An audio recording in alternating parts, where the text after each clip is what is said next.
Assalamualaikum warahmatullahi wabarakatuh. Perkenalkan, nama saya Adinda Dewa Yulandari. Halo teman-teman, kembali lagi bersama saya. Hari ini kita akan membahas tentang sastra bandingan dengan tema membaca ulang dunia, mengungkap perbedaan dan persamaan pandangan dunia melalui karya sastra.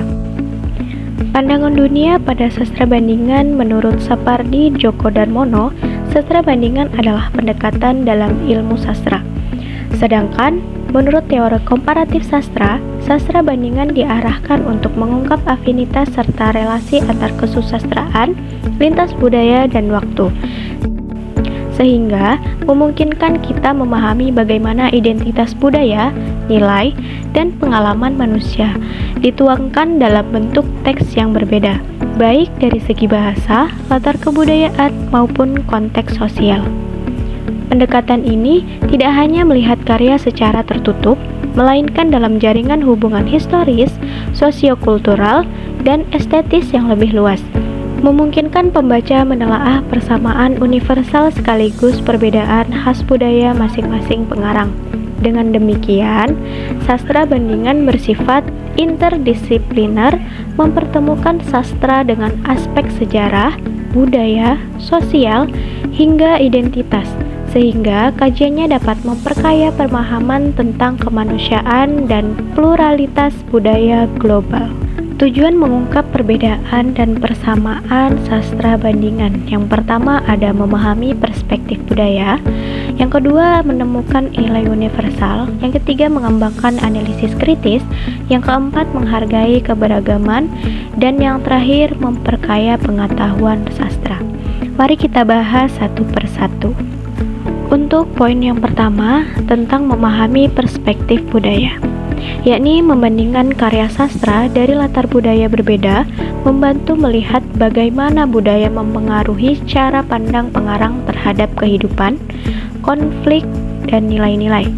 Kemudian, untuk poin yang kedua, menemukan nilai universal, yakni walaupun budaya berbeda, beberapa tema atau nilai, misalnya persahabatan, keadilan, atau keberanian, sering muncul di berbagai karya. Menemukannya memperkuat pemahaman tentang nilai-nilai manusia universal. Kemudian untuk poin yang ketiga, mengembangkan analisis kritis, yakni membandingkan perbedaan dan persamaan, melatih kemampuan analisis, penalaran, dan interpretasi terhadap teks sastra. Untuk poin yang nomor 4, menghargai keberagaman. Maksudnya, menyadari perbedaan pandangan dunia, meningkatkan empati dan penghargaan terhadap keberagaman budaya, cara berpikir, dan ekspresi artistik. Kemudian untuk poin yang kelima atau yang terakhir, memperkaya pengetahuan sastra, yakni memberi wawasan baru tentang teknik naratif, gaya bahasa, struktur cerita, dan simbolisme yang dipengaruhi konteks budaya masing-masing pengarang. Untuk pembahasan selanjutnya, manfaat memahami perbedaan dan persamaan sastra bandingan, yakni memiliki 6 poin. Yang pertama, memperluas wawasan budaya, yang kedua, menghargai keberagaman, yang ketiga, menemukan nilai universal, yang keempat, mengasah kemampuan analisis, yang kelima, memperkaya pemahaman sastra, dan yang terakhir ada meningkatkan refleksi diri. Mari kita bahas satu persatu. Untuk poin yang pertama, memperluas wawasan budaya. Maksudnya, membaca karya sastra dari berbagai latar budaya membuat kita memahami cara berpikir, nilai, dan tradisi berbeda. Kemudian poin yang kedua, menghargai keberagaman, yakni menyadari perbedaan pandangan dunia, meningkatkan toleransi dan empati terhadap orang dari budaya lain. Yang ketiga, menemukan nilai universal, yakni persamaan tema atau nilai, menunjukkan hal-hal yang bersifat universal dalam pengalaman manusia. Kemudian untuk poin yang keempat, mengasah kemampuan analisis, yakni membandingkan karya sastra, melatih kemampuan kritis dalam menilai karakter, tema, alur, dan konteks budaya. Untuk poin yang nomor 5, memperkaya pemahaman sastra yang bermaksud membantu mengenali gaya penulisan simbolisme dan teknik naratif yang dipengaruhi budaya pengarang. Dan kemudian untuk poin yang terakhir, meningkatkan refleksi diri, yakni memahami perspektif lain dalam membuat kita lebih sadar akan pandangan, nilai, dan budaya sendiri. Berikut adalah contoh sederhana dari perbedaan dan persamaan sastra bandingan. Untuk karya yang pertama ada Little Woman oleh Louisa May Alcott dari Amerika. Kemudian karya yang kedua ada Siti Nurbaya oleh Marah Rusli dari Indonesia. Untuk persamaan dari karya 1 dan 2, yakni keduanya menyoroti perjuangan perempuan dalam menghadapi tekanan sosial dan keluarga. Kemudian, menekankan nilai kasih sayang, tanggung jawab, dan moral dalam kehidupan.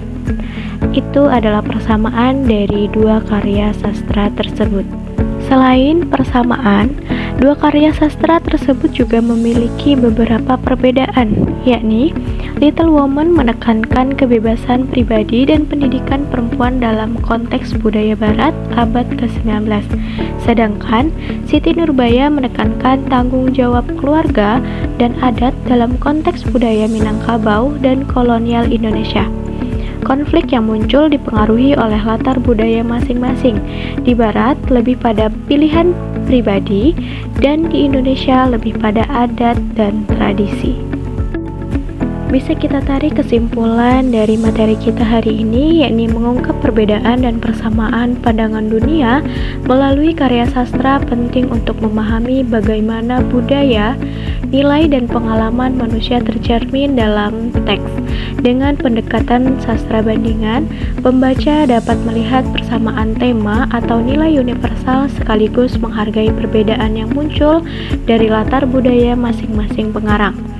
Hal ini tidak hanya memperluas wawasan dan kemampuan analisis kritis, tetapi juga meningkatkan empati, toleransi, dan refleksi diri terhadap keberagaman pandangan dunia. Dengan demikian, sastra bandingan menjadi alat penting untuk memahami hubungan antara budaya, identitas, dan pandangan hidup manusia secara mendalam. Sekian materi kita hari ini. Saya akhiri. Assalamualaikum warahmatullahi wabarakatuh. Sampai jumpa kembali.